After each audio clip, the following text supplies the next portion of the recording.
मंत्र पाठ। ओम सहना भवतु सहनौ भुनक्तु सह वीर्यं करवावहै तेजस्विनावधीतमस्तु मा विद्विषावहै। ओम शांति शांति शांति।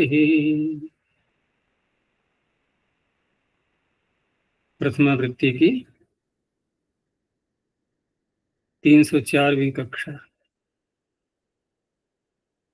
छठे अध्याय की तीसरे पाद के 125 सूत्र हो चुके हैं।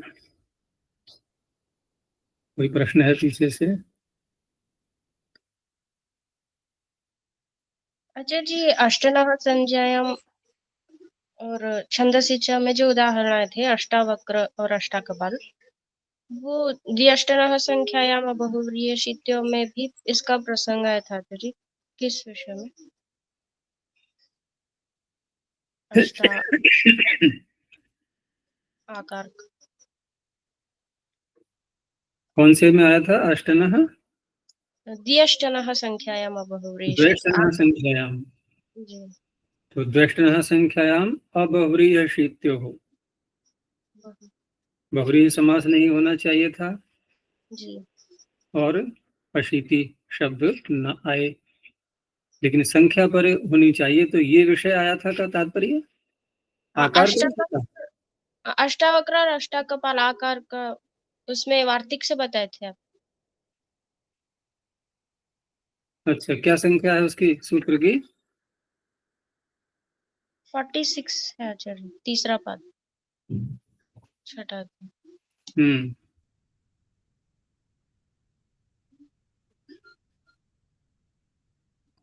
वो वार्तिक वो काशिका में आया होगा, उसमें अभी देखता हूँ। उसके लिए काशिका में दिया था इन्होंने।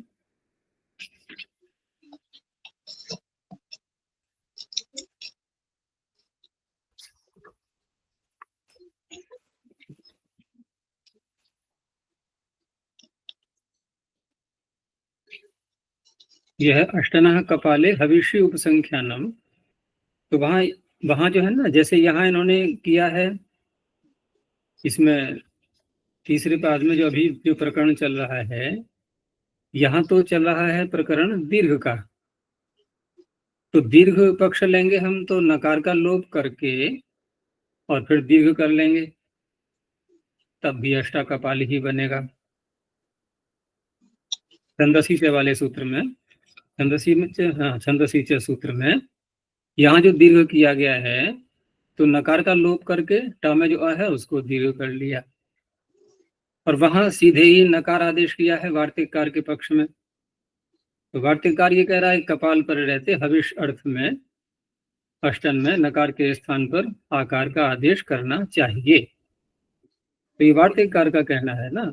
तो वहां पर वार्तिककार जितने भी होते हैं प्राय करके, तो उनका समाधान भी कर देते हैं महाभाष्य में, इस वार्तिक की आवश्यकता नहीं है। तो वहां यही कहा जाएगा, इस वार्तिक की आवश्यकता नहीं है, क्योंकि छंदसी सूत्र के माध्यम से यहाँ पर हो सकता है। क्योंकि छंदसीचा में ये तो है नहीं कि कौन कौन से शब्द बनाने हैं। तो वार्तिककार की दृष्टि में अचानक अष्टा कपाल शब्द आ गया, उसने कहा ये दीर्घ का प्रकरण, ये आकार का प्रकरण चल रहा है, यहाँ हम इसको पढ़ देते हैं। तो इस तरह से भी वार्तिक मिलेंगे बहुत से, जो कि सामान्य सामान्य बात को ही कह रहे होते हैं, जबकि वह किसी अन्य प्रकार से भी सिद्ध हो सकती है। ऐसी बहुत से वार्तिक ऐसे मिलेंगे कि जिस कार्य को बता रहे हैं वो वह कार्य अनादि कोश से पूरा हो जाता है, और फिर भी वार्तिक मिल जाते हैं उसी बात को कहने के लिए, जबकि अनादि कोश में भी वो सूत्र रहता है। तो ऐसे ही बहुत से वार्तिक मिलेंगे। कुछ वार्तिक ऐसे हैं जो महाभाष्य में आते हैं, जहां पर शंका समाधान का प्रकरण चलता है, सूत्र पर ही शंकाएं उठाई जाती हैं, फिर उनके उत्तर, फिर शंका, फिर उत्तर, फिर शंका, फिर उत्तर। तो वो भी सब वार्तिक को दे दे करके पतंजलि उस विषय को वहां प्रस्तुत करते हैं। वार्तिककार के ही द्वारा प्रश्न उठाया गया, वार्तिककार के ही द्वारा उत्तर भी दे दिया गया। तो ऐसे भी वार्तिक आते हैं। एक तो उपसंख्यान वाले वार्तिक होते हैं, वक्तव्यम कहो या उपसंख्यानम कहो, ऐसे जो होते हैं ये अतिरिक्त विषय को जोड़ने के लिए होते हैं, और कुछ शंका समाधानात्मक भी होते हैं। तो उपसंख्यानम या वक्तव्यम जहां कहा जाता है तो वहां महाभाष्यकार उसका समाधान प्रस्तुत करते हैं कि कैसे करेंगे अब, क्योंकि वार्तिक को अगर हटा दें तो कैसे सिद्धि होगी उसकी, तो उसका जो है विकल्प महाभाष्यकार देते हैं। तो यहाँ यही विकल्प आएगा क्योंकि इसका उत्तर आ चुका है इधर दूसरे सूत्र में। अच्छा जी, महाभाष्यकार के पहले से ही वार्तिक विद्यमान है ना? तभी तो महाभाष्य में आ पाएंगे। वाल्मीकि से पहले राम थे या बाद में हुए? तभी आ पाएंगे।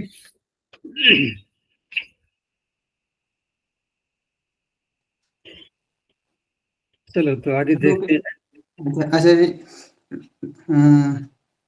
ढोढ़े लोपा और रोरी ने जो ढलोप और रलोप किया, वो ढलोपे और सही वो रोध वर्ण से, ये दो सूत्रों को दिखेगा ही नहीं आचार्य जी, तो दीर्घ कैसे करेगा फिर?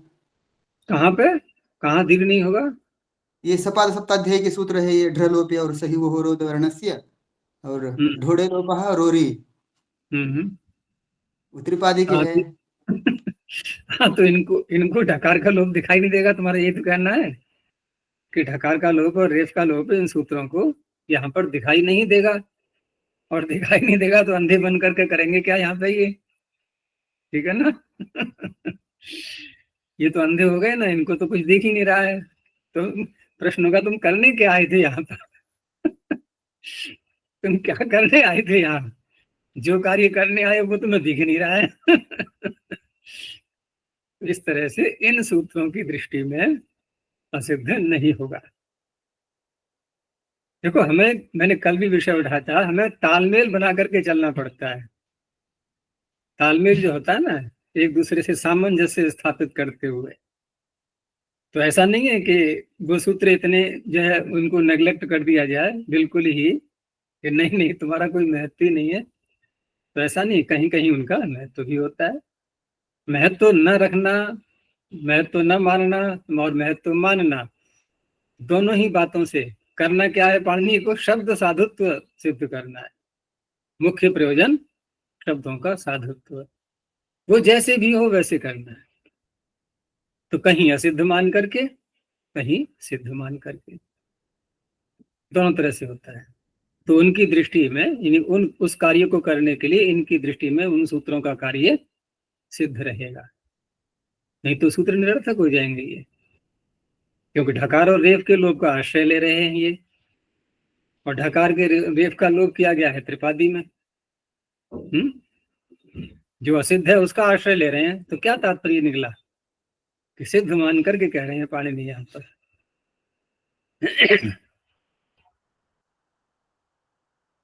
तो आगे सूत्र है चितेः कपि। चितेः षष्ठे क्वचनांतम, कपि सप्तमे क्वचनांतम। ये कपि से तात्पर्य यहाँ पर, कपि कोई बंदर नहीं है, ये कप प्रत्यय का सप्तमी का है, तो उसके परे रहते हैं। उत्तर पद का देखो चल रहा है प्रकरण, लेकिन प्रत्यय भी कहीं कहीं आ गए हैं, बहुत से सूत्र पीछे भी आ चुके हैं ऐसे। अब यहाँ चिति शब्द को दीर्घ कहा जा रहा है, यानी कपि परतः चिति शब्द से दीर्घो भवति। अब अकेले चिति से कब कैसे आएगा? कब प्रत्यय होता है जहां समास करते हैं, बहुव्रीहि समास, ठीक है ना, शेषाद्भाषा पूरा प्रभृतिभ्यः कब जो प्रकरण था वहां पर, तो समास से कब होता है? तो चिति में समास कहाँ है? इसका तात्पर्य भले ही पाणिनि ने चिति शब्द को लिया है, लेकिन अब ये चित्यंत लेना होगा हमें, क्योंकि अर्थ ही नहीं बनेगा ना। कब हम लाएंगे कैसे केवल चिति शब्द से? इसलिए एका चिति ही अस्य, यानी एका और चिति शब्द का, चिति स्त्रीलिंग का है तो उसका समास कर लेंगे बहुव्रीहि। अब समास करने के बाद, क्योंकि समानाधिकरण शब्द आगे आ रहा है, तो स्त्रियः पुंगवत भाषित से एका का पुंगवत भाव हो जाएगा, तो एक चिति। अब यहाँ जो कप प्रत्यय हुआ शेषाद्विभाषा से, उसके पर रहते चिति को दीर्घ हो गया, तो एक चिति कहा, अर्थात ऐसा व्यक्ति, ऐसा यजमान जिसने एक चिति कर ली है, एक चयन कर ली। यज्ञ से संबंध है और पीछे था भी सूत्र यज्ञ का, वो वेद का है ना, तो उसका प्रभाव पड़ रहा है छंदसी च। भले ही न लाए, मैंने कहा ना थोड़ा थोड़ा प्रभाव पड़ जाता है संगति का, तो वैसा ही सूत्र दे दिया आगे।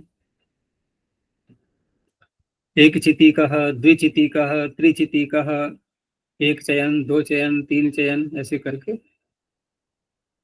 ये हो गया। आगे विश्वस्य वसुराटो हो, विश्वस्य षष्ठी वचनांतम, वसुराटो हो सप्तमी द्विवचनांतम।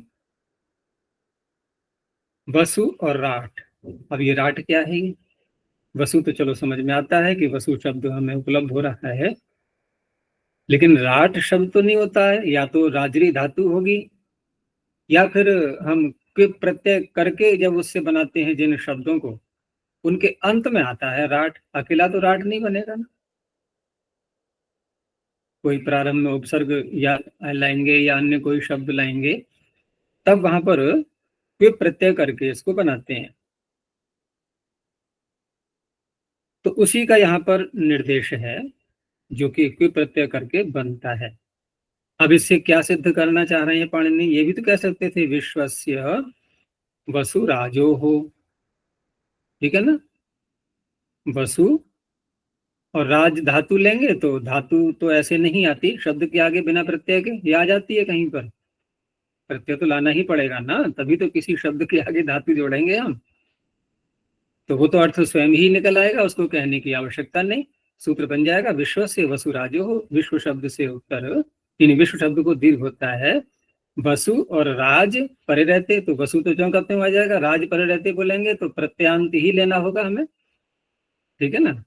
राजी धातु से जो भी शब्द बनेगा उसके परे रहते, यूं भी कह सकते थे, लेकिन उन्होंने जो विकार है विकृति करके उसका आदेश करके तब ग्रहण किया है।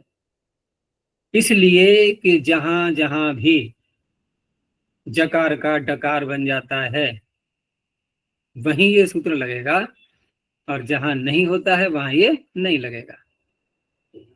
तो सूत्र का अर्थ देख लो पहले कि विश्व इत्येतस्य दीर्घो भवति, वसु राट इत्येतः उत्तर पदयोः परतः।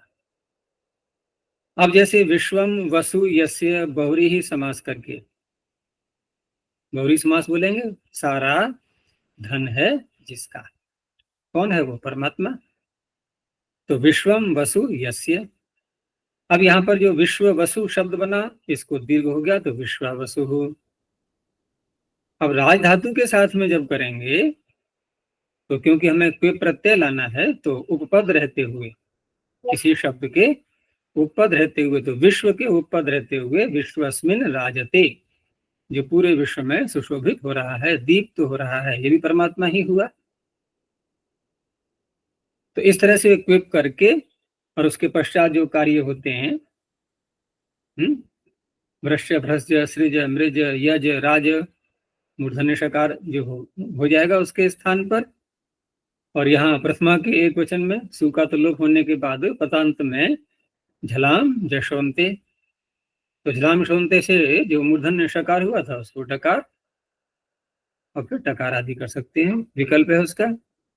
तो विश्वाराट, अब जरा रूप चला के दिखाओ इसके, मुझे थोड़ा सा बोलो आगे। विश्वाराट, आगे बोलो द्विवचन में। क्यों विश्वाराट?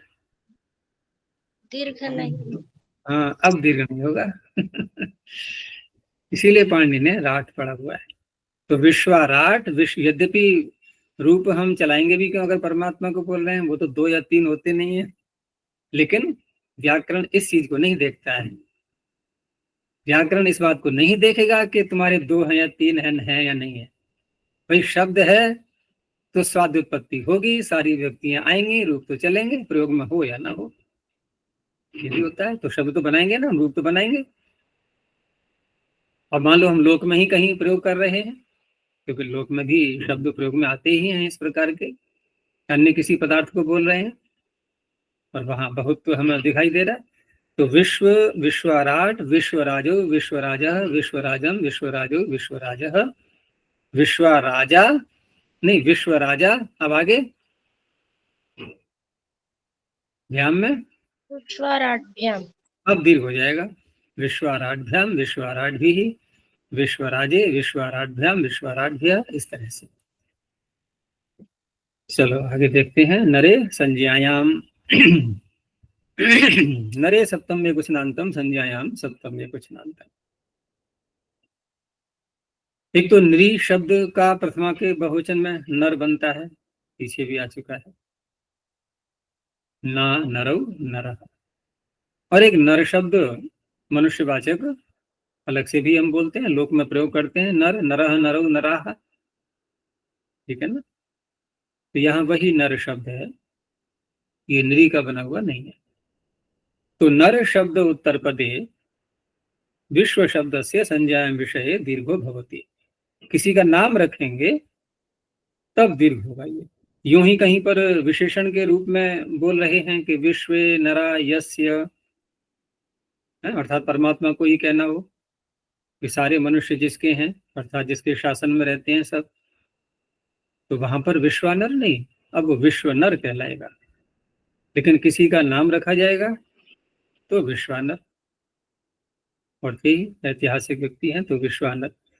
तो किसी का नाम है तो विश्वानरो नाम यस्य वैश्वानरी पुत्र, जिसका वैश्वानरी,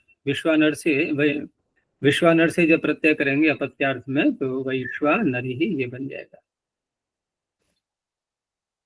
तो यहाँ तो नर शब्द परे रहते दीर्घ किया गया, लेकिन हमें विश्वामित्र भी शब्द उपलब्ध होता है, उसके लिए फिर अलग सूत्र बनाया गया एक, मित्रे च ऋषौ, मित्रे सप्तम्ये कुशनांतम च विपदम ऋषौ सप्तम्ये कुशनांतम। अब इसको तो सीमित कर दिया ऋषि अविधेय होने पर ही, क्योंकि उस समय प्रसिद्ध थे ये, अभी भी प्रसिद्ध है विश्वामित्र। लेकिन किसी और का नाम रखेंगे तो क्या बोलेंगे फिर उसको, विश्वामित्र बोलेंगे। तो भाई आप तो ऋषि हो नहीं, आपको आकार नहीं मिलेगा, ये आकार जो है ऋषि को मिलता है, तो ऐसा भी नहीं है, रख सकते हैं नाम।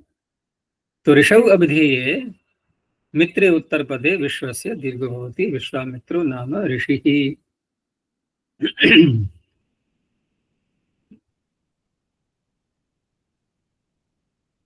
आगे, मंत्रे सोमाश्वेन्द्रिय विश्वदेव्यस्य मतौ। मंत्रे सप्तम्ये कुशनांतम सोमाश्वेन्द्रिय विश्वदेव्यस्य षष्ठे कुशनांतम मतौ सप्तम्ये कुशनांतम।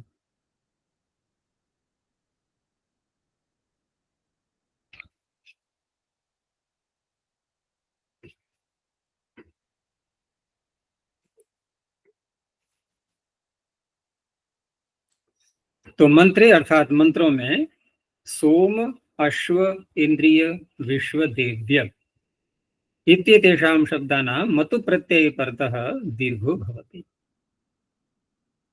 तो दीर्घ जिनको होगा वो शब्द गिना दिए गए हैं, और प्रत्यय आएगा इनसे मतु। तो अब उत्तर पद यहाँ नहीं, उसकी अनुवृत्ति नहीं लेंगे, बस मतु प्रत्यय पर रहते दीर्घ हो जाएगा। और मतुप जिस अर्थ में होता है वो प्रसिद्ध है ही, अस्य और अस्मिन अर्थ में। तो सोमः, अब यहाँ क्योंकि स्त्रीलिंग के शब्द बने हुए हैं ये, तो सोमः अस्या या अस्याम अस्ति सोमावती। अब यहाँ हम विग्रह कर रहे हैं, लेकिन वहां पर किस प्रकार से अर्थ लेना है मंत्रों में, क्योंकि ये शब्द आ रहे हैं तो वहां उसी प्रकरण के आधार पर अर्थ होगा। तो सोम शब्द को दीर्घ हो गया है मतुप प्रत्यय करके, और मतुप के मकार को वकार हो जाएगा, उगित होने से उगित से स्त्रीलिंग में नीम हो जाएगा। तो सोमावती, अश्वावती, इंद्रिय शब्द से इंद्रियावती, और विश्वदेव्यावती, विश्वदेव्य, विश्वदेव से विश्वदेव्य, ये बनाने के बाद इस शब्द का यहाँ पर सूत्र में ग्रहण किया गया है। तो विश्वदेव्यावती।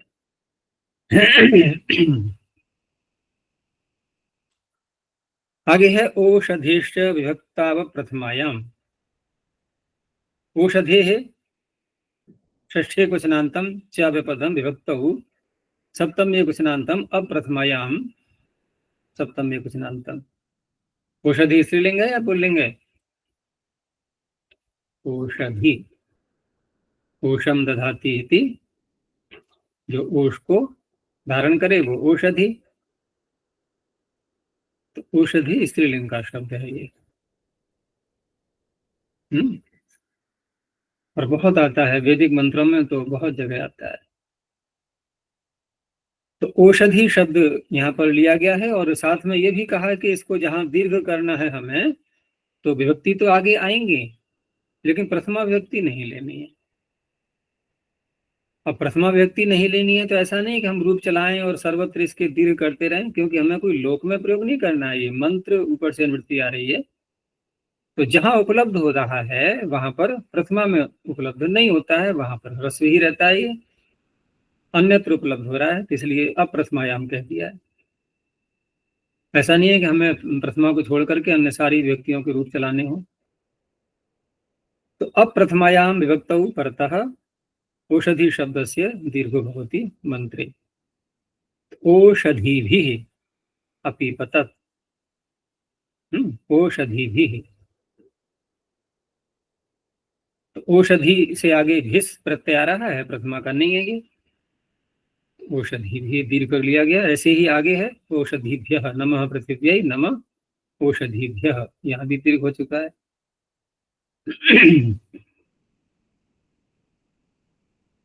आगे देखो, ऋचि तु नु घ मक्षु तंग कु त्रो रुष्याणाम। ऋचि सप्तम में कुशनांतम, तु नु घ मक्षु तंग कुत्रो रुष्याणाम षष्ठी बहुवचनांतम। अभी पीछे 130वें सूत्र में मंत्रे शब्द था, और औषधेश विभक्ता प्रथमायाम में भी मंत्रे की अनुवृत्ति ले आए। अब यहाँ ऋचि कह दिया, ये क्या तात्पर्य हुआ? मंत्री कह करके नहीं बात बन रही थी। तो मंत्र शब्द प्रकरणानुसार आ जाने पर भी फिर भी जो ऋच शब्द ग्रहण किया है, यानी कि ऋक का ग्रहण, तो फिर विशेष बताने के लिए है कि क्योंकि ऋक एक अलग परिभाषा है ना मंत्रों की, यत्रार्थ वशे न पाद व्यवस्था सा ऋक। तो सारे मंत्रों में नहीं, अपितु जो ऋक स्वरूप मंत्र हैं उनमें ये दीर्घ करेगा। तो ऋचि विषय तु नु घ, ये सब प्रत्यय हैं, नहीं प्रत्यय नहीं, अव्यय हैं ये। तु नु घ, ऐसे ही मक्षु तंग, तंग ये प्रत्यय है। कुत्र उरुष्य, ये अलग शब्द है। तो तु नु घ मक्षु तंग कुत्र उरुष्य इत्येतेषां शब्दानां ऋचि विषये दीर्घो भवति संहितायां विषये। अब यहाँ पर जैसे तू शब्द लिया, अलग अलग इनके अर्थ होते हैं, यहाँ अर्थ नहीं देखना है हमें। यहाँ तो केवल जो प्रयोग आ रहे हैं ये सब अव्यय के रूप में आते हैं, निपात हैं ये सब। तो आतून इंद्रवृत्रहन, तो ह्रस्वकारांत तू शब्द था, लेकिन यहाँ पर दीर्घ कर दिया गया इसको। ऐसे ही ऋग्वेद का मंत्र है ही, प्रायः ऋग्वेद के ही मिलेंगे अब तो, क्योंकि ऋचि कह दिया गया है। और ऋग्वेद में जो प्रायः मंत्र आते हैं, प्रायः बोला मैंने, सारे ने, तो इसी शैली से आएंगे, यत्रार्थ वशे न पाद व्यवस्था। ऐसे ही नु का दिया, नु करणे, तो नु को यहाँ पर दीर्घ कर दिया गया है। और घ, ये भी और घ नहीं है, तरप तमपु घ, उसको नहीं लेना है, ये भी एक अलग निपात है और बहुत आता है मंत्रों में ये घ शब्द, और दीर्घ के ही रूप में आएगा। घा करके आता है, घा। यहाँ जो दिया है इन्होंने, होता हुआ घा श्याला। और घ जो आता है इसका अर्थ भी जो होगा मंत्रों में होता है, जैसे अथवा बोलते हैं हम लोग, अथवा। और एक बहुत प्रसिद्ध मंत्र है ऋग्वेद का ही, यदग्ने श्याम, याद है नहीं किसी को? यदग्ने श्याम अहम त्वम, त्वम वा घा स्या अहम, त्वम वा घा, घा आ गया देखो। यदग्ने श्याम अहम त्वम, त्वम वा घा स्या अहम, स्युष्टे सत्या इहाशिषः। बहुत सुंदर मंत्र है ये उपासना का, उपासना की दृष्टि से देखें, क्योंकि जीवात्मा जो एक कामना प्रकट कर रहा है, कामना भी है, प्रार्थना भी है, एक अपनी व्यग्रता भी है, व्याकुलता जिसको कहेंगे, वो सारी बातें इसमें झलक रही हैं। तो संबोधन में शब्द आया पहले यद अग्नि, अग्नि अर्थात अग्नि परमात्मा, हे अग्नि, हे ज्ञान स्वरूप परमात्मन। एक विकल्प रखा परमात्मा के सामने, रख सकता है ना जीवात्मा? अपनी अपनी व्याकुलता को दूर करने के लिए, व्याकुलता क्या है इसकी? तड़पता है ये दुखों से, इसको आनंद चाहिए। तो आनंद चाहिए तो बहुत उपाय कर रहा है, अनेक वर्ष बीत गए, अनेक जन्म निकल गए, तो एक विकल्प रख रहा है परमात्मा के सामने कि ऐसा क्यों न कर लिया जाए जिससे कि मुझे आनंद की प्राप्ति हो जाए। तो हे अग्नि, यद अग्नि श्याम अहम त्वम, क्या अर्थ हुआ? मैं तू हो जाऊं, अहम त्वम श्याम, ठीक है ना वाक्य? ये श्याम अहम के साथ में जुड़ेगा, त्वम अहम श्याम, यानी अहम त्वम श्याम, मैं तू बन जाऊं, ठीक है ना? यदग्ने श्याम अहम त्वम, तो क्या तात्पर्य हुआ इसका? कि तू, उसको लग रहा है कि परमात्मा तो लबालब है आनंद से, है ना? रसेन तृप्तो न कुतश्चनो न, वो तो कहीं से कम है ही नहीं, पूरा भरा हुआ है। तो क्यों ना मैं परमात्मा बन जाऊं, अर्थात मैं भी तुझ जैसा बन जाऊं, यानी कि तू मुझे अपने जैसा बना ले बिल्कुल, तो मैं भी आनंद से भरपूर हो जाऊंगा। तो यदग्ने श्याम अहम त्वम, यानी कि मैं तू बन जाऊं। लेकिन इसमें उसे लग रहा है कि मैं अगर परमात्मा बनूंगा तो प्रयास तो मेरा ही होगा, पुरुषार्थ तो मुझे ही करना पड़ेगा, और ये पुरुषार्थ करना उसको कठिन लग रहा है, क्योंकि समय निकल गया बहुत, जन्म निकल गए बहुत सारे, सफलता मिली नहीं अभी तक, तो कहाँ तक पुरुषार्थ करे, थोड़ा कठिनाई उसको लग रही है इस प्रार्थना में भी। तो उसने एक दूसरा उपाय दिया फिर कि त्वम वा घास्या अहम। अब इसका अर्थ पता लग जाएगा तुम लोगों को, पीछे क्या था कि श्याम अहम त्वम, मैं तू बन जाऊं। अब क्या होगा इसका उल्टा? मैं तू बन जाऊं, इसका उल्टा क्या होगा? तू तू मैं बन मैं जा। बन जाऊं, है ना? तो अथवा करके बोलेंगे, वही घा शब्द आ गया, त्वम वा घा स्या अहम। स्या भी देखो मध्यम पुरुष का है अभी, ये स्यात् स्याताम स्युः स्याः, तो त्वम वा घा स्या अहम, अथवा तू मैं बन जा। तो तू मैं बन जा का क्या तात्पर्य हुआ? भाई परमात्मा जीवात्मा तो बन नहीं सकता। जैसे कोई गरीब व्यक्ति धनपति के पास जा करके यही दोनों विकल्प रखे कि मैं धनपति बन जाऊं, तो लगेगा कि तो बड़ा पुरुषार्थ करना पड़ेगा मुझे फिर। तो दूसरा उपाय क्या कहेगा कि तू मैं बन जा। अब धनपति गरीब तो बनेगा नहीं भाई, कोई नीचे क्या अपना डिमोशन कराएगा? वो गरीब तो बनेगा नहीं। और इसकी प्रार्थना को अगर मान ले वो, तो क्या करेगा फिर? क्या सामने उपाय है उसके लिए कि उसी को अपना लेगा, भाई तू भी है मेरे पास आ जा, यही तो होगा, और क्या हो सकता है? वो तो थोड़ी गरीब बनेगा। तो यही प्रार्थना जीवात्मा कर रहा है परमात्मा से, तुम वाघास्या अहम, या फिर तू ही मैं बन जा। उसे पता है मैं ये प्रार्थना करूंगा तो ये तो मैं कभी बनेगा नहीं, यानी जीवात्मा कभी बनेगा नहीं, जो कि दुखों से युक्त है, वो मुझे अपना लेगा सीधा। और फिर अंत में उसको एक बात भी याद दिला दी परमात्मा के लिए, ये जो आप उपाय कर लोगे मेरे बताए हुए, तो आपको लाभ भी होगा। क्या लाभ होगा? कि आपने एक संकल्प कर रखा है, उसकी पूर्ति हो जाएगी।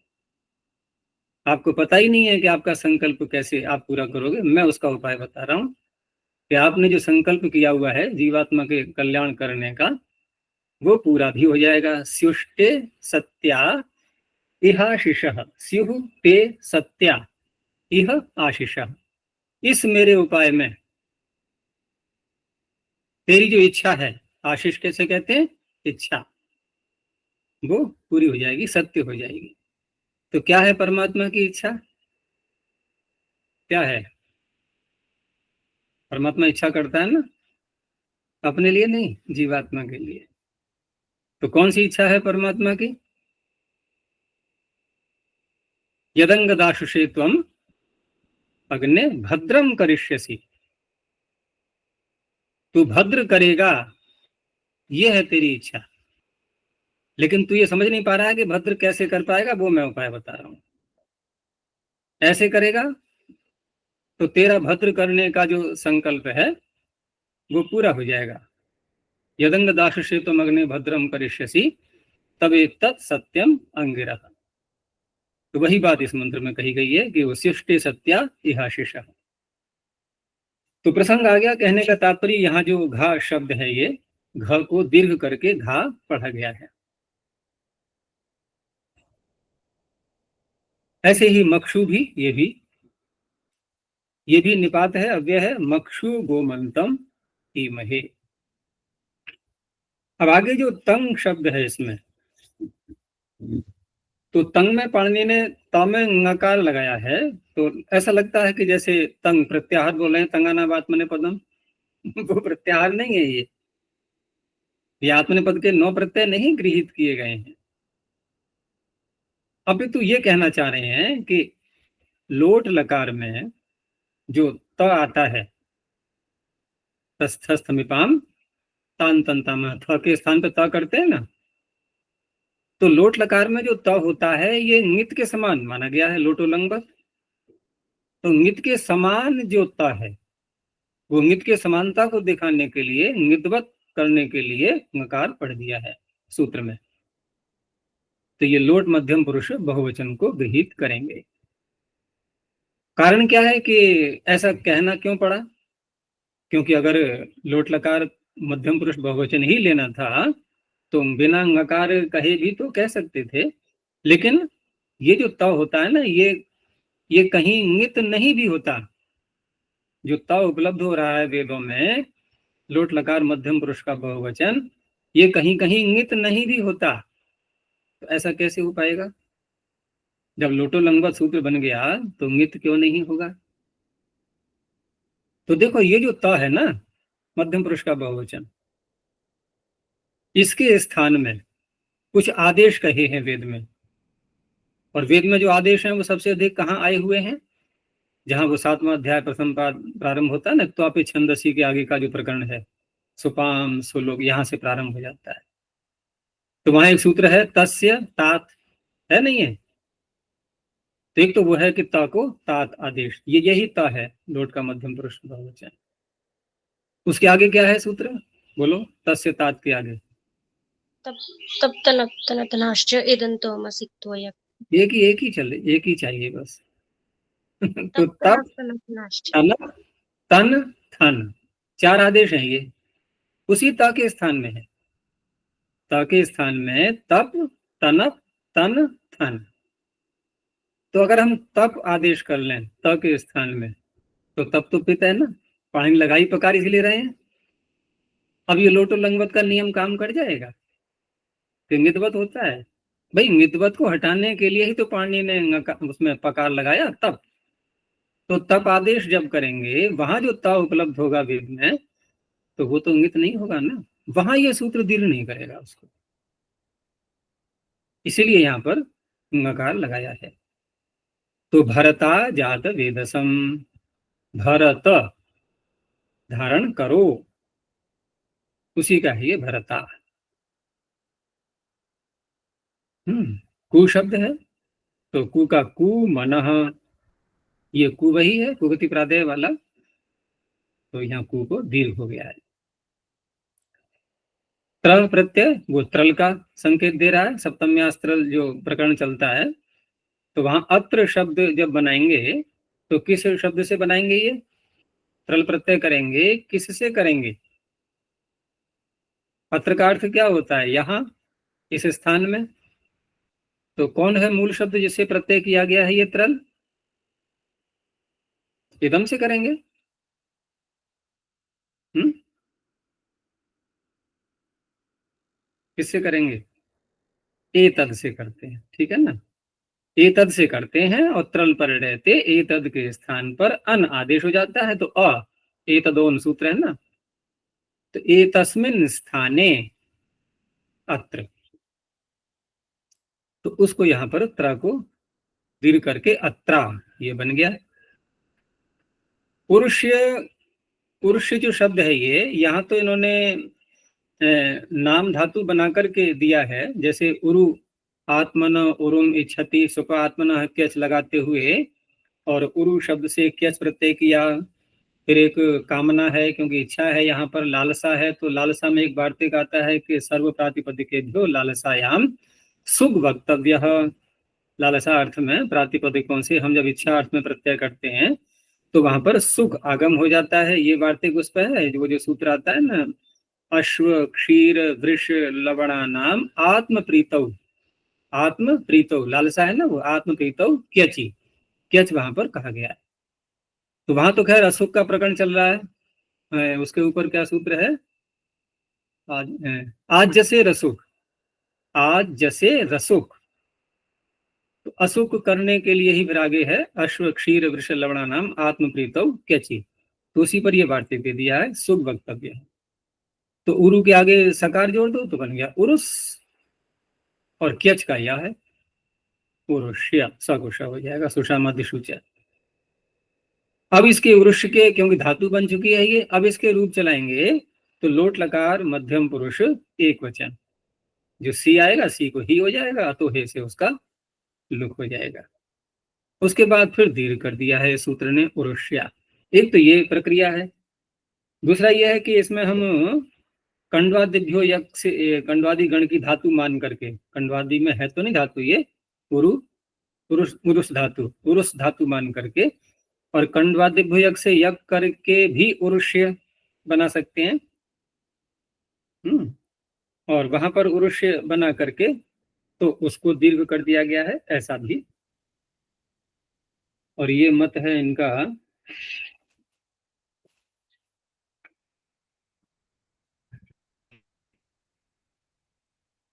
ये पद्मंजरीकार का मत है, ये पद्मंजरीकार ने रक्षा अर्थ में लेते हुए और कंडवादी का यक मानते हुए किया है, और बाकी जो लकार है वो यही माना जाएगा, लोट लकार मध्यम पुरुष एक वचन, वहां भी ऐसा ही है।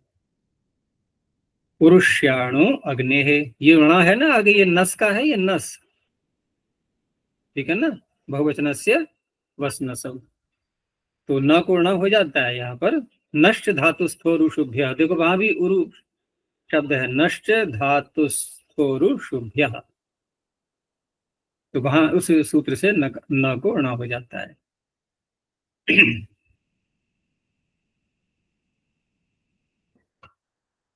देखो इकह सुई, आचार्य कंडवादी गण आकृति गण है? हाँ कह लेते हैं लोग, आकृति गण भी कह सकते हैं उसको, क्योंकि उसकी धातुएं बड़ी विचित्र है ना, इसीलिए वहां पर जो एक कारिका आती है,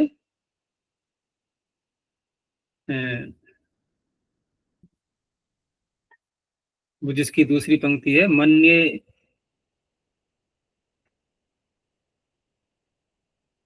वो कंडू शब्द पर आया है, कस्य चा संजनादपि, क्या है ध्यान से उतर गया मेरे, मन्ये धातुर विभाषिता, ऐसे है ना अंत में, देख लेना, कंडवादिभुजक सूत्र पर ही है कारिका, कस्य चा संजनादपि, धातु प्रकरणात् हाँ धातु प्रकरणात् धातु कस्य चा संजनादपि आह च अयम इमं दीर्घम मन्ये धातुर विभाषितः, क्योंकि वहां कंडू दीर्घ पड़ा है ना, तो प्रश्न उठाएगा दीर्घ आपने क्यों पढ़ा यहाँ पर, भाई यक प्रत्यय करेंगे तो सार्व धातु के वो अकृत सार्व तो केवल दीर्घ से नहीं हो जाएगा, हो जाएगा कि नहीं, तो कहा उन्होंने कि धातु प्रकरणात् धातु, धातुओं का प्रकरण चल रहा है, धातु पाठ में पढ़ रहे हैं उसको, इसलिए धातु दिए।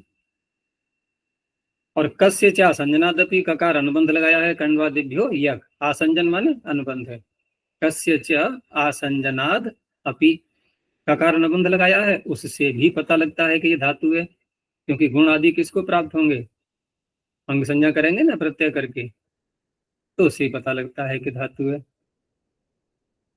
लेकिन आह च अयम इमम दीर्घम, लेकिन दीर्घ पड़ा है इसको। अब संदेह हो गया कि आप धातु मान रहे हो तो दीर्घ पढ़ने की तो फिर नहीं है आवश्यकता, क्योंकि अकृत सार्ध की ओर दीर्घ कर देगा। तो कहा कि ऐसा है फिर अब ये वैकल्पिक रूप में धातु है, अर्थात प्रातिपदिक भी है। क्योंकि प्रातिपदिक मानेंगे जब कंडू को और ह्रस्व यहाँ पढ़ दें, तो फिर हम रूप चलाएंगे तो कंडूह बन जाएगा प्रथमा के क्वेश्चन में। वहां कैसे करेंगे दीर्घ, वो तो मूल रूप में दीर्घ होगा, तभी तो सु का आकर के विसर्ग होगा। तो कंडूह रूप बनता है प्रथमा के क्वेश्चन में। तो इस तरह से इसको आकृति गण मान करके भी जो प्रातिपदिक होते हैं, प्रातिपदिक जैसा ही हुआ ना ये नहीं, कंडवादी गण में जो शब्द पढ़े हुए हैं ये प्रातिपदिक के रूप में भी ले सकते हैं इनको, तो फिर अन्य प्रातिपदिकों को भी कंडवादी गण में ला सकते हैं। इसलिए आकृति गण कह दिया उसको। तो एकह स्वी इगंतस्य, अब यहाँ पर एकह जो शब्द पढ़ा है तो इगंत ही अर्थ लेना होगा, क्योंकि अगर हम एक प्रत्याहार लेकर के और स्वरूप से ले लेंगे, तदंत विधि नहीं करेंगे, तो उससे कौन सा आगे जो है सु पर आएगा, आ ही नहीं सकता। तो इगंतस्य सुई परतः दीर्घो भवति, ऋचि ऊपर से आ रहा है ऋग विषय। तो अभीषुण सखी नाम, ऋग्वेद का ही मंत्र है ये। तो यहाँ पर किसको दीर्घ हुआ है, अभी को दीर्घ हुआ है, सु परे रहते, ये निपात है। और सकार को शकार जो है वो तो स्वयं सूत्र है, उससे हो जाएगा। पूर्व पदस्थ निमित्त से उत्तर, इसको शकार हो गया है। ऐसे ही ऊर्ध्व ऊषु न ऊतये, यहाँ पर ऊ को दीर्घ हो गया है, सु परे रहते ऊ को दीर्घ हो गया है। तो यहाँ भी जो स्वयं है आगे सु, उसको नष्ट धातुस्थ रुषुभ्य है ना, इससे सूत्र से उसके आगे जो न आ रहा है नस का नकार, उसको नकार हो गया है। अब जो सूत्र आ रहा है ये बहुत प्रसिद्ध है, द्वेचोतस्तिंग। ये बहुत लगता है मंत्रों में, और बहुत से मंत्र हैं ऐसे जहां तिंगंत शब्द दो अच वाले हैं और उनको दीर्घ उपलब्ध होता है उनमें। तो यही सूत्र कार्य करता है, और इसी सूत्र के कारण से पीछे जो मैंने विषय उठाया था, ये कहाँ चर्चा हुई थी सूत्र की, संहितायाम, संहितायाम, उसका अधिकार जो किया गया था कि संहिता में कार्य होता है। तो वहां प्रश्न उठाया गया था कि संहिता की कहने की आपको क्या आवश्यकता है, जबकि उत्तर पदे का अधिकार चल रहा है। उत्तर पद होगा तो समास भी होगा, और समास होगा तो संहिता तो हो ही गई। भाई समास ऐसा तो होता नहीं है कि हमने एक शब्द बोला आगे विराम लगा दिया, फिर दूसरा शब्द बोला कि दोनों का समास है। अरे समास कैसे हो जाएगा, विराम लगा रहे हो बीच में आप, तो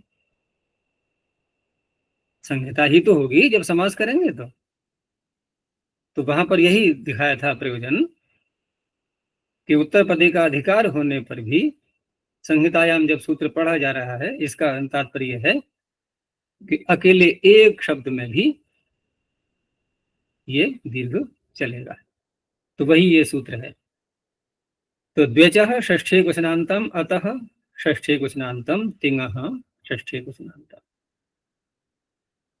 अब तिङः साथ में बोल दिया है तो तिङंत ही अर्थ लेना होगा हमें, क्योंकि द्वेचः के साथ में हम तिंग को जोड़ेंगे तो मात्र प्रत्यय को दीर्घ थोड़ी होता है, प्रत्यय का प्रयोग होता है अकेले कहीं, नहीं होता। होता तो ईयान ईयंतो ईयंत। कोई अगर आग्रह करे तो उत्तर दे देना कि देखो यहाँ केवल प्रत्यय ही प्रत्यय है, प्रातिपदिक है ही नहीं। है ही नहीं की बात अलग हो गई, लेकिन था तो अपनी छाप तो छोड़ गया है ना, वो अर्थ तो उसी का समाविष्ट हो रहा है। जो ईयान का अर्थ है वो प्रत्यय का अर्थ थोड़ा ही है कि वतुक का अर्थ है कोई, वो शब्द का ही अर्थ है, प्रातिपदिक का ही अर्थ है। तो इसलिए यहाँ पर तिंगह का अर्थ हो जाएगा फिर तिंगंत। तो द्व्यचः तिंगंतस्य, तिंगंत कैसा होना चाहिए? दो अच वाला। द्व्यचः तिंगंतस्य, फिर उसका दीर्घ किसको करना है? हम कह सकते हैं अलवंत्य से लगा करके अंतिम अल को ही तो करेंगे, तो अतः कहने की क्या आवश्यकता है? है आवश्यकता? दो अच वाला है तो अंत को, तो अंत में आकार के अतिरिक्त अन्य स्वर भी तो आ सकता है।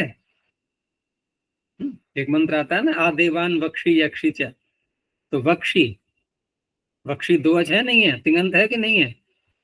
वच धातु से लट लकार मध्यम पुरुष एक वचन वक्षी, तो है दो अच। देखो करो दीर्घ, नहीं होगा क्योंकि आकार को करना है। ठीक है ना, अंतिम अल तो ठीक है, अंतिम अल में होगा, वही बात मान ली हमने, लेकिन अंतिम अल भी आकार होना चाहिए, तब तक दीर्घ करेगा। तो विद्मा हित्वा सतपतिम शूरगो नाम, यहाँ विद्म, तो विद्म ये लोट लकार मध्यम पुरुष बहुवचन मस का रूप है ये, तो यहाँ पर विद्म को दीर्घ होकर के विद्मा, हम सब जाने समझें, विद्मा शरस्य पितरम। तो ये तो मात्र केवल एक उदाहरण विद्म का दे दिया है, भरमार है ऐसे दो अच वाले तिंगंतों की जिनको मंत्रों में दीर्घ मिल होता है। ये अगला सूत्र बहुत लगता है, ये भी है निपातस्य च, निपातस्य षष्ठी वचनांतम च व्यपदम है, निपातस्य च दीर्घो भवति, ऋचि आ रहा है ऊपर से ऋग विषय, तो एवाते अच्छा ते, ये एव को एवा हो गया, अच्छ को अच्छा हो गया, ये सब निपात हैं, तो यहाँ इनको भी दीर्घ मिलता है। ये एव और अच्छा ये सब निपात हैं, इनका चादयो सत्वे जो चादी गण उपलब्ध होता है, बहुत बड़ा गण है ये, उसमें इनका परिगणन किया गया है। अब आगे उपसंहार के स्वरूप में आ रहे हैं, ये उपसंहार करते हुए कह रहे हैं कि हमने इतने सारे तो विषय आपको बता दिए, हो सकता है भाई बहुत से रह गए हों ऐसे, तो हमारे अगले सूत्र की सहायता ले लेना। तो सूत्र आ गया अन्येषामपि दृश्यते, अन्येषाम षष्ठी बहुवचनांतम अपि अव्यपदम दृश्यते क्रियापदम। अब जहां भी ऐसा सूत्र पाणिनि बोलते हैं तो क्या करते हैं पाणिनि? अपना बचाव, बचाव ही तो कर रहे हैं अपना, कोई आक्षेप न कर पाए कि देखो आपने इस शब्द में ये कार्य करने के लिए कोई सूत्र बनाया ही नहीं, तो बचाव के लिए उन्होंने जगह जगह कुछ अपने उपाय कर रखे हैं कि हम पर कोई आक्षेप न लगा पाए। तो अन्येषाम अपि शब्दानाम दीर्घो दृश्यते। अब अन्येषाम, अब अन्य किससे कहेंगे हम? तो सीधा सवाल है, प्रकरण के अनुसार जिन सूत्रों का अब तक निर्देश किया गया और उनके द्वारा कहीं दीर्घ उपलब्ध, वो दीर्घ नहीं कर पा रहे हैं और दीर्घ उपलब्ध हो रहा है, तो वहां इस सूत्र से हो जाएगा। सूत्र उपलब्ध नहीं है लेकिन दीर्घ उपलब्ध है, तो उनके लिए ये सूत्र बैठा हुआ है। तो देखो जैसे केशा केशी कचा कची, ये पीछे भी आया था, उसमें दूसरे अध्याय में युद्ध करते हैं ना, बाल पकड़ पकड़ के एक दूसरे के खींच खींच के। अब गंजे लोग लड़ाई आपस में तो कैसे खींचेंगे बालों को? तो बाल वालों का ही होगा ये तो युद्ध। तो केश भी बालों को ही बोलते हैं, कच भी बालों को ही बोलते हैं, कच बंधने, है ना, बांधा जाता है ना बालों को, चोटी बनाते हैं सिर पर, उसको संभाल के रखते हैं। तो केशा केशी, केशेषु केशेषु गृहीत्वा इदम युद्धम प्रवृत्तम, तो किससे किया था समास? तत्र तेन इदम इति स्वरूपे। सप्तम्यंत से कर लो विग्रह या तृतीयांत से कर लो। तत्र तेन, तृतीयांत का वो था उदाहरण, को दंडा दंडी था ना, मुसला मुसली, वहां तृतीया से विग्रह करेंगे, डंडे से लड़ना परस्पर, तो वहां समास करके केश केश दो बार जो किया गया था, केशेषु केशेषु गृहीत्वा इदम युद्धम प्रवृत्तम, तो तत्र तेने दमिति स्वरूपे से तो समास हो गया था, और समास करने के बाद समासांत प्रत्यय भी, क्योंकि कर्म व्यतिहार हो गया ना, यहाँ पर कर्म व्यतिहार, कर्म व्यतिहार का अर्थ कैसे घटाएंगे यहाँ पर? कर्म व्यतिहार का अर्थ क्या होता है? कर्म की अदला बदली, कर्म की अदला बदली। तेरा कार्य मैं करूं, मेरा कार्य तू करे। तो ऐसा जब करेंगे तो झगड़ा होगा कि मेल होगा? एक दूसरे का कार्य जब बांट करके करते हैं परस्पर, तो झगड़ा होता है वहां? वहां तो प्रेम बढ़ता है और अधिक, अरे ये तो बड़ा अच्छा हुआ, ये सहायता देखो, उसने इसका कार्य कर लिया, उसने इसका कार्य कर लिया, तो क्या लगता है कि बहुत मेल है परिवार में आपस में। लेकिन यहाँ तो कर्म व्यतिहार में उल्टा हो गया है, झगड़ा हो रहा है।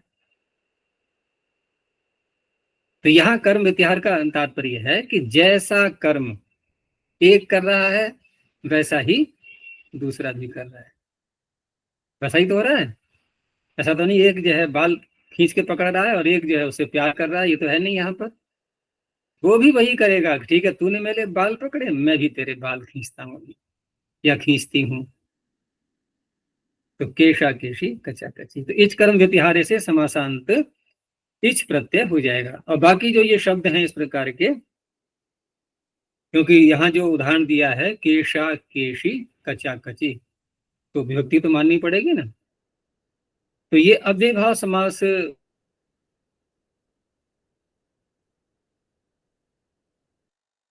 समास तो बहुरी ही किया था, लेकिन बहुरी समास तो हो चुका है और हमने समासांत प्रत्यय भी कर लिया।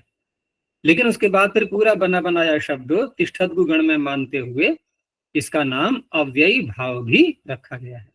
उससे लाभ क्या हुआ? उससे बन गया ये अव्यय।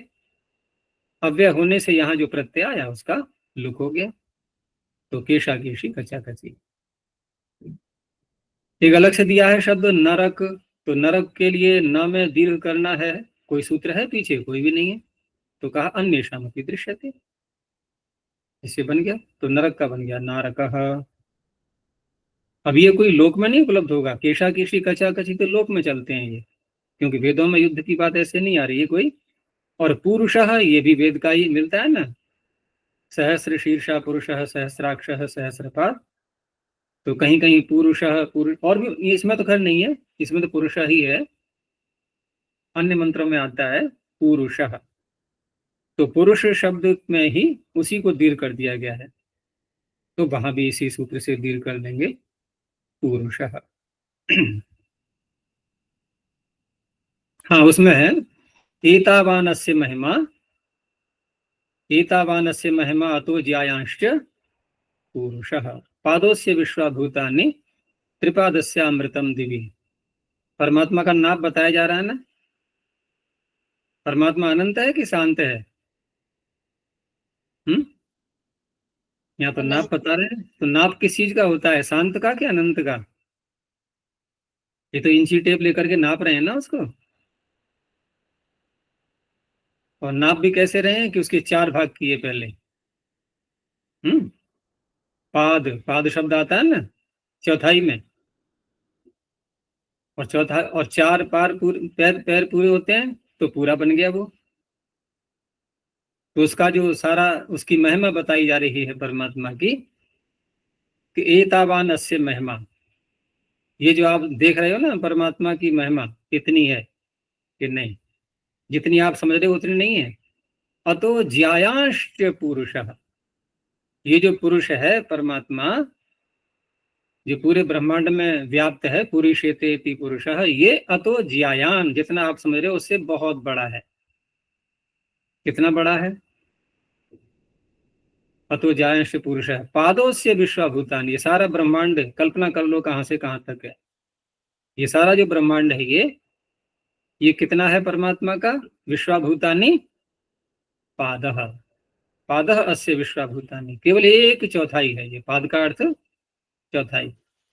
जितना भी बड़ा ब्रह्मांड है ये परमात्मा के चौथाई हिस्से में विद्यमान है या चौथाई हिस्से के बराबर है। तो परमात्मा का नाप तो हो रहा है ना भाई। 1/4 तो ले लिया हमने, अब 3/4 और बचे हैं, तो शांत हो गया ना, सीमित हो गया। पादः से विश्वभूतानि और त्रिपादस्य अमृतम दिवि, जो 3 भाग उसके रह गए, 3 पाद, वो कहां पर है? तो द्युलोक में है। वहां द्युलोक का तात्पर्य है बस केवल वहां पर परमात्मा ही परमात्मा है, और कुछ भी नहीं है। तो परमात्मा को व्यापक बोलते हैं ना हम लोग। परमात्मा व्यापक है, तो व्यापक शब्द सापेक्ष है या निरपेक्ष है? सापेक्ष है। व्याप्य भी तो चाहिए। ये स्वामी कह दिया और स्व है ही नहीं। मालिक बोल दिया और मिल्कियत है ही नहीं। तो ये सापेक्ष शब्द होते हैं। पिता बोल दिया, पुत्र है ही नहीं। तो जब व्याप्य भी चाहिए और कह रहे हैं कि जितना भी व्याप्य है वो तो केवल उसके एक भाग में समा गया है, चौथाई भाग में। तो 3 भाग तो व्याप्य से रहित है ना, तो वह व्यापक का प्रयोग कैसे होगा इन 3 भागों में भी? तो देखो, ये सारे एक अलंकारिक जो वर्णन होते हैं, ये केवल मात्र इसको क्यों महिमा बताई जा रही है उसकी, और वास्तविकता भी है। क्योंकि हम प्रलय काल में जब देखते हैं कि सब सत्व रजस तमस अलग अलग हो गए और अलग अलग होकर के सारे में फैल फैल गए, उस समय भी परमात्मा है, सर्वत्र विद्यमान है। लेकिन जब सृष्टि काल बनता है, तो सृष्टि काल में जो तत्व सर्वत्र प्रसृत हैं, फैले हुए हैं, पृथक पृथक हैं, उनका परस्पर संयोग करके संसार बनाता है परमात्मा। तो बिखरी हुई वस्तुओं को जब इकट्ठा करते हैं, तो कुछ स्थान खाली होता है कि नहीं? भाई, चीजें बिखेर दी हमने तो स्थान अधिक घेरेगा। अब उनको इकट्ठा करके संभाल के रख रहे हैं तो लगता है ना, हाँ कमरे में कुछ जगह हो गई है। अब नहीं तो सारा फैला पड़ा है, कहीं जगह ही नहीं है कुछ भी। तो परमात्मा ने इकट्ठा किया, उनको इकट्ठा करके संसार बनाया, तो खाली जगह हुई कि नहीं हुई? तो खाली जगह कितनी है उसका एक बताया जा रहा है कि आप जितना बड़ा ब्रह्मांड समझ रहे हो, आप तो ब्रह्मांड को बहुत बड़ा मान रहे हो, लेकिन परमात्मा की दृष्टि से देखें तो कुछ भी नहीं है। ये उसके थोड़े से भाग के ही बराबर है। जो उसका शेष भाग है बचा हुआ, यानी खाली स्थान अत्यधिक है। वो अत्यधिकता को बताने के लिए कहा जा रहा है कि त्रिपादस्यामृतम दिव्य। अब वहां जब व्याप्य नहीं है तो परमात्मा, फिर आनंद स्वरूप द्युलोक शब्द का प्रयोग किया गया। वहां केवल आनंद स्वरूप परमात्मा ही है। तो इस तरह से वर्णन आते हैं। तो बात हो रही थी पुरुष शब्द की, तो इस मंत्र में पुरुष शब्द को दीर्घ करके पुरुषः पड़ा हुआ है। अतो ज्यायांश्च पुरुषः। अच्छा जी, जैसे कुशल शब्द हमने कुशान लाती, ऐसा वहाँ वो बदल के निपुणता उसमें बदल गई है। तो ये पाद भी तो ऐसा ही है ना, तो वो हाँ, वेद में हम 1/4 वाला अर्थ कैसे निकालेंगे? नहीं तो ऐसा ही है। जब मान लिया तो अर्थ ले तो लिया हमने चौथाई। भाई, पाद शब्द हम जब पैर को बोलते हैं, और वो पैर जब देखेंगे पशु के 4 होते हैं, तो 4 होने के कारण से अब एक पाद हो गया, 4 का एक हिस्सा। पशु के 4 पैर हुए, जी। अब 4 पैर में से हमने एक पैर पकड़ा, उसका एक पाद। तो एक पाद का अर्थ अब कहां से कहां पहुंच गया कि 4 का एक। अब पैर को छोड़ दो, 4 में से एक। अब इस अर्थ पे आ गए हम, संकुचित होते हुए। ठीक है ना? एक 4 में से एक। अब वो 4 में से एक, इसको अब व्यापक कर दो। कहीं पर भी 4 में से एक, हमने 1000 ग्राम के 4 भाग किए, 250 250 250 करके। उन 4 में से एक, तो 250 ग्राम क्या बोलते हैं? एक पाद बोलते हैं ना, एक एक पाव। बुद्धा का भाव हो गया, एक पाव कर दिया है। ऐसे ही जहां देखो वहां पर पाद शब्द अब चौथाई अर्थ में प्रयुक्त होने लगा। तो ऐसे ही परमात्मा के लिए। मतलब तो वेद के मंत्रों में भी ऐसे हमने संकुचित अर्थ तो बाहर लिया ना, है ना? अच्छा। देखो, एक बात समझो कि हम लोक में जैसे अर्थ कर रहे हैं, ये अर्थ करने की बुद्धि आई कहाँ से? ये बीज डाला किसने हमारे अंदर कि ऐसे भी अर्थ हो जाते हैं? ये सारी खुरापात परमात्मा ने तो उत्पन्न कराई है। भाई, वो भी तो ऐसे ही कर रहा है, तो उसका पुत्र क्यों नहीं करेगा ऐसे ही? फिर वो भी तो ऐसे ही कर रहा है। उसने भी तो मंत्रों की रचना ऐसे कर डाली है। अब परमात्मा का वहां पैर थोड़ी बोलेंगे, वहां पाद का अर्थ पैर नहीं है। अच्छा, फिर वही पाद शब्द मंत्रों में, छंदों में प्रयुक्त होने लगा का तो हो रहा है, पहले से ही हो रहा है। वो तो हम उसके आधार पर ही लोक में ऐसे अर्थ करते हैं, क्योंकि वेदों में ऐसे अर्थ चल रहे हैं। चतुष्पाद गायत्री, त्रिपाद गायत्री या अन्य जो भी त्रिष्टुप छंद है, 4 पाद होते हैं नहीं होते हैं इनके। फिर सूत्र आगे, यत्रार्थवशे न पाद व्यवस्था, तो पैरों की व्यवस्था हो रही है क्या? सारिक।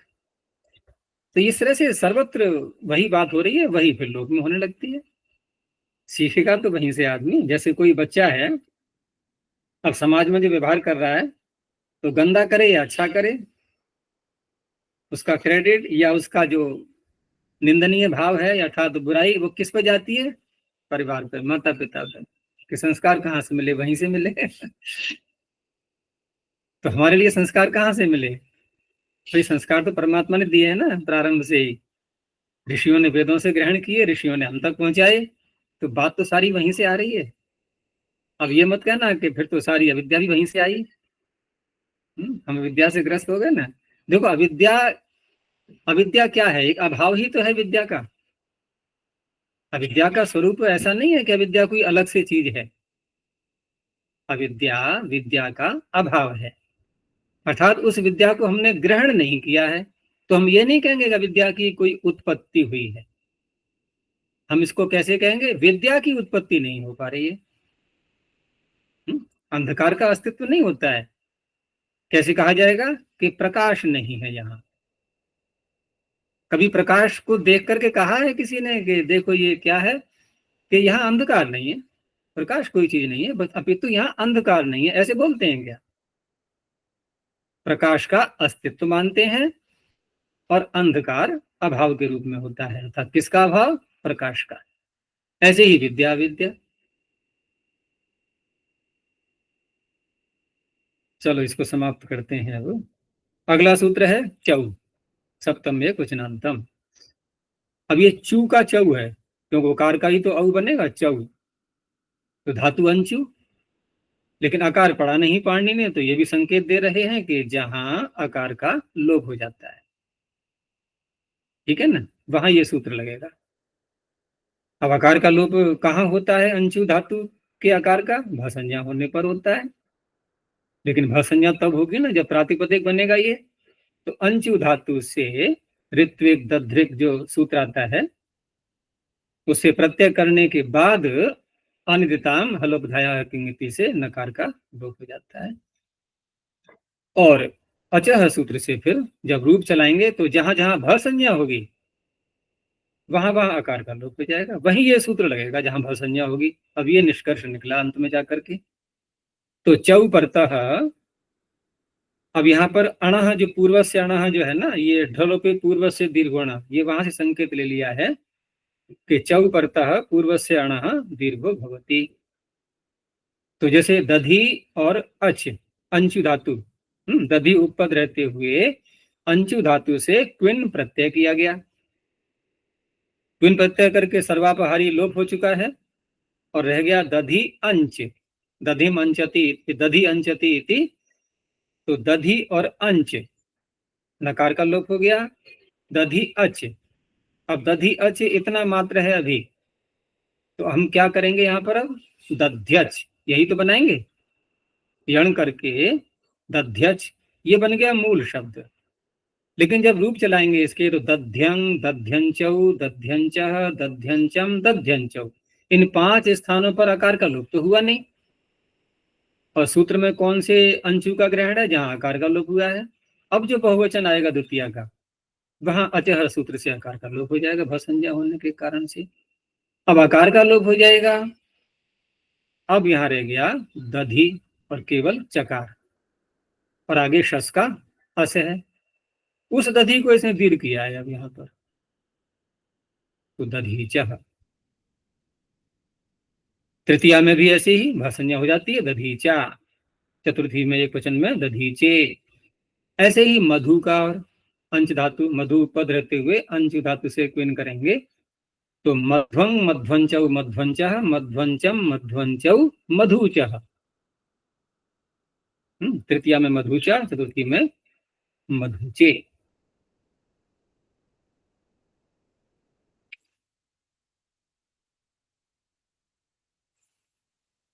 अंतिम सूत्र संप्रसारणस्य षष्ठी वचनांतम। अब यहाँ भी दीर्घ किसको करना है, तो वही आ जाएगा पूर्व पदस्य अण संप्रसारणान्तस्य पूर्व पदस्य अण उत्तर पदे परतः दीर्घो भवति। अब यहाँ पर जब संप्रसारण शब्द में षष्ठी आ रही है कि संप्रसारण के स्थान में दीर्घ होता है, अब संप्रसारण अकेले तो कहीं मिलेगा नहीं, संप्रसारण अकेले थोड़ी कहीं पर के अ ई उ कहीं प्रयोग कर रहे हैं हम, और हम उसको जो है यानी य ब र ल प्रयोग कर रहे हैं और उनको हमने संप्रसारण कर लिया। ऐसा होता है कहीं पर, किसी शब्द में ही आएंगे ये, तो इसलिए अंत तदंत विधि करके संप्रसारणान्तस्य। अब संप्रसारणांत हो गया तो दीर्घ किसको करेंगे, तो दीर्घ जब ये कहा जा रहा है कि जिसको संप्रसारण हुआ है, यानी कि संप्रसारण जिसके अंत में आ रहा है, तो वहां पर फिर अण उसको अण को पूर्व पद से अण, यानी पूर्व पद का जो अण है, पूर्व पद तो होना ही है क्योंकि उत्तर पद फिर आएगा, तो उसको दीर्घ करना है। तो दीर्घ करते समय फिर क्या करेंगे, वहां लोन्ते से लग जाएगा। तो किसको दीर्घ होगा, किसको दीर्घ होगा, संप्रसारण को ही दीर्घ हो जाएगा सीधा फिर, क्योंकि जब संप्रसारणांत से ऐसा कहा गया तो इस पर स्पष्ट है कि संप्रसारण तो अंत में ही होगा उस शब्द के, और उत्तर पद परे है। अब दीर्घ किसको होगा फिर, उसी संप्रसारण को दीर्घ हो जाएगा। तो उदाहरण तो पीछे आ चुके हैं ये, कारिश गंध्याया पुत्र, ऐसे जो विग्रह किया गया था षष्ठी समास करते हुए, या कारिश गंध्याया पति ही, इस तरह से, तो वहां पर पति और पुत्र आदि शब्द परे रहते, शंगः संप्रसारणम पुत्र पत्यो, पुत्र और पति परे रहते तत्पुरुष समास में, पुत्र पत्यो तत्पुरुषे। यह ऐसे संप्रसारण किया गया था। और संप्रसारण में क्या करेंगे हम, कारिश गंध्या में जो यकार है इसको संप्रसारण किया एकार। अब जो आगे आ रहा है ये संप्रसारणाच्य लगाना होगा पहले हमें, उससे हो गया पूर्व रूप। तो शब्द कैसा बना, अब ह्रस्वांत बना ना, कारिश गंधी, ध में ह्रस्व ई की मात्रा, उसको दीर्घ कर दिया इसने। ऐसे ही कौमुद गंध्या में, तो कारिश गंधी पुत्र है, कारिश गंधी पति ही, कौमुद गंधी पुत्र है, कौमुद गंधी पति ही। तो इस तरह से ये दूसरा तीसरा पाद ही पूरा हुआ। बस यहीं तक रखते हैं। प्रणव ध्वनि। ओ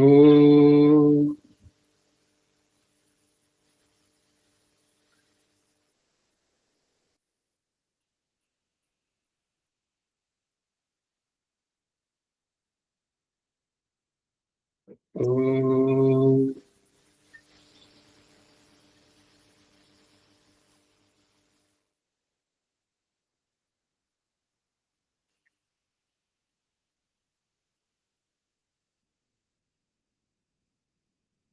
ओ